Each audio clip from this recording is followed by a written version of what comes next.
Beau-Anne, thank you so much for taking the time. And can you please talk a tiny little bit about yourself and your journey, how you got to where you are, and what it is that you're actually doing right now? Yeah, sure.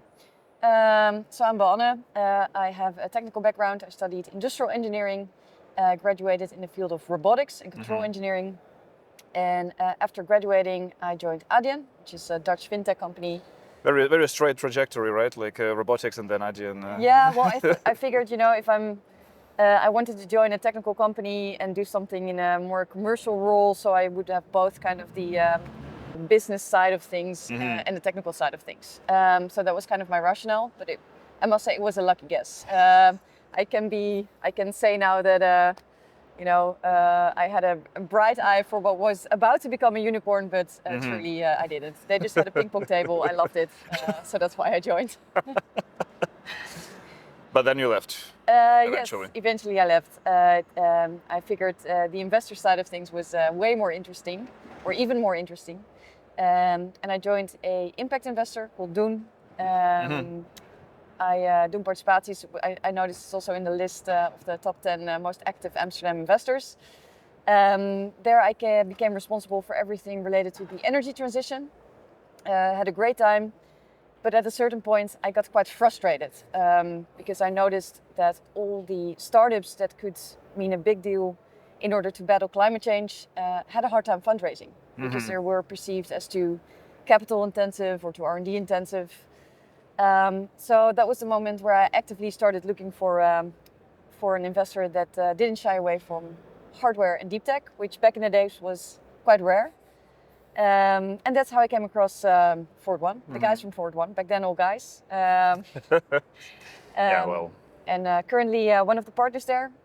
So we're a deep tech investor. We do both hardware and software, but I think the largest part of our portfolio is hardware. We invest across Europe in seed and Series A. We recently raised our third fund, which is 250 million. So we're quite actively deploying it at the moment. I think the areas that we focus on are future of compute, so quantum computing, semicon, industrial tech, robotics, that kind of stuff, and thirdly, more still the energy space. Right. So is the energy space then still like one of your focal points?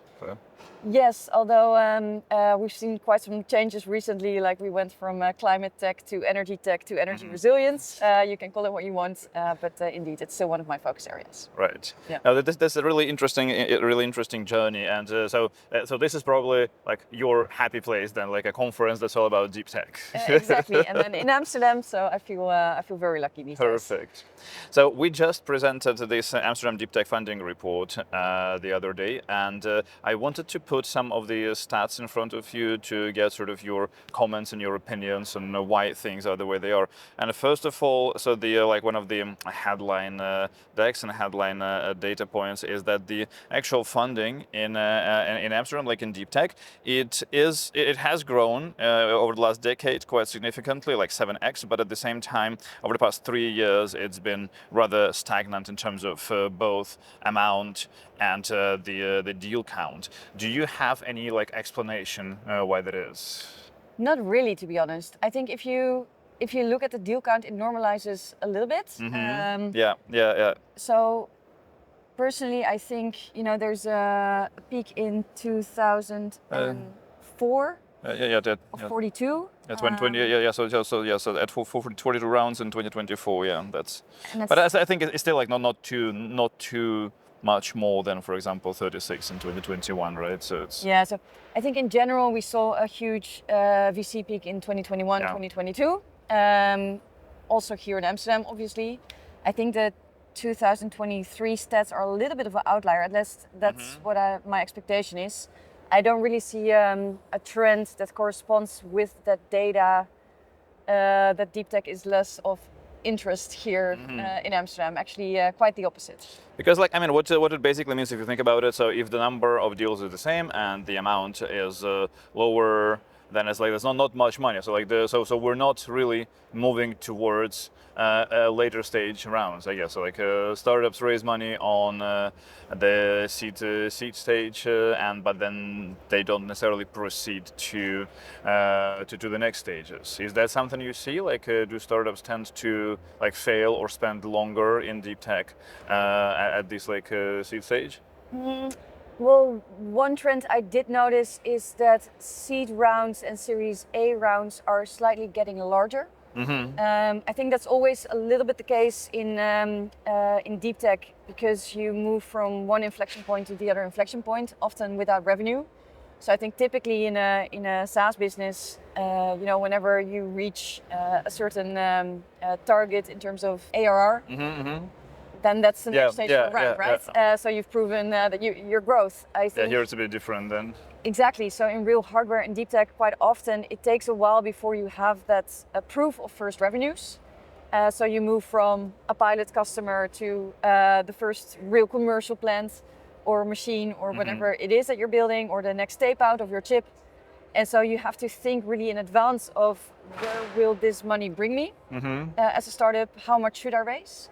And in that regard, I think the rounds have slightly increased the last few years.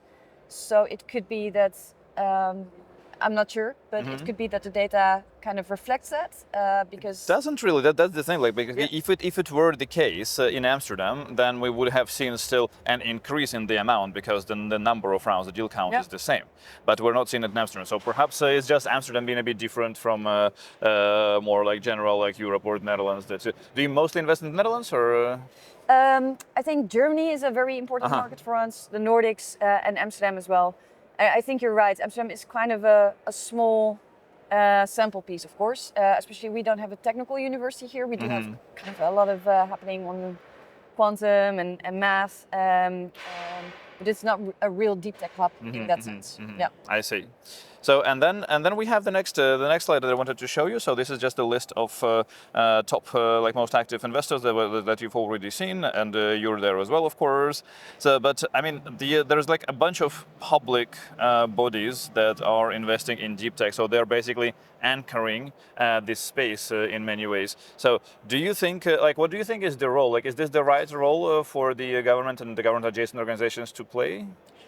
Yes, I'm very happy that they're there. So I think, especially in the Netherlands, right now there's obviously way too little capital flowing into deep tech VC in general. I mean, if we take the Mario Draghi report and the 3% of GDP that we should actually put into R&D and deep tech, I think we're significantly behind that. Yeah, we're quite far from that. The more money we deploy into the sector, the better.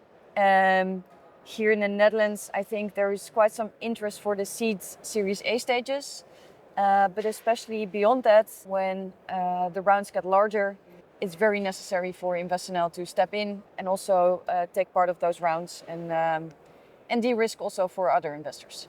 Have you worked with these public organizations in your portfolio, for example? Sure. Yeah. How has the experience been? Good. I think with every government institution, of course, it's taxpayers' money. So there's also always some caution, but I think that's a good thing. Because of that, it sometimes takes a bit longer, but the unfavorable parts do not outweigh kind of the what you get in return. No, I fully understand. And then, so when we move even further in stages and in the amounts of funding, what we get to is the let's say dependence in many ways in Amsterdam, but also it's true for the rest of Europe, that we are the later the startups get in terms of stage, the more dependent we are as an ecosystem from overseas investments, mostly the US. So basically, so the larger rounds mostly come from the US, also in deep tech, also in Europe, but also in Amsterdam, you see like when you go to the 15 to 100 million rounds, most of the rounds, like over half is coming from other European countries, and then 26% from the US and only 23% from the Netherlands. Is this normal? Yes, I think it's, well, define normal, but I recognize the data. I think talking about I think Europe is one market. especially in VC. I mean, the Netherlands is too Yeah. small. It would be. I think also from a risk spreading perspective, we're quite happy that we're investing across Europe, and I think others are having the same view. So whether it's a Dutch investor or a European investor, to me, it really doesn't matter. We're one market. The fact that indeed when rounds get bigger, especially, it means that the startup is successful quite often. I mean, that's why you raise a big round. And then often US investors step in. Now, that has a positive side to it, because I think the US is obviously a very important market. It's a big market. Yeah. It's quite often also where strategic players are that are able to buy your company at a certain point. So I think getting that cross-Atlantic connection is very important from a capital perspective. But then I think from a European sovereignty movement, I think it would be great eventually if we have the capital to really support those Series B investment rounds here in Europe ourselves as well. Yeah, no, that's for sure. And so when we, if we also try to take a bigger picture and look at the European level, I wanted to show you something from the European Deep Tech report that we released end of last year. And this is the share of AI-related deep tech, let's say, in the entire deep tech. Right, so like so in Europe in 2025 it was 50%. So like half of all the deep tech funding went into AI deep tech related stuff. So mostly foundational models, basically.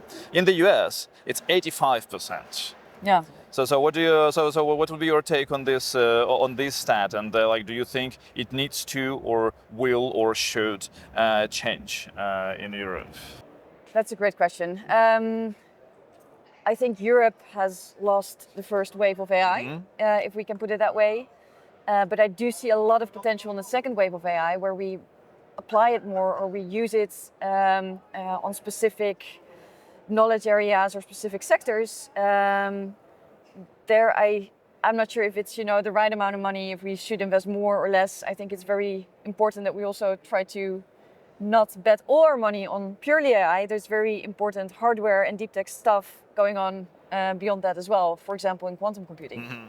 No, for sure. And by the way, I just heard from our research team yesterday night, literally, that with the latest funding round in Neura robotics, 2026 is officially the most active year for deep tech investment in Europe on the record. So we're already ahead of 2025. That's amazing. Is this something that you're seeing as well, though? Like, do you see the momentum sort of building up?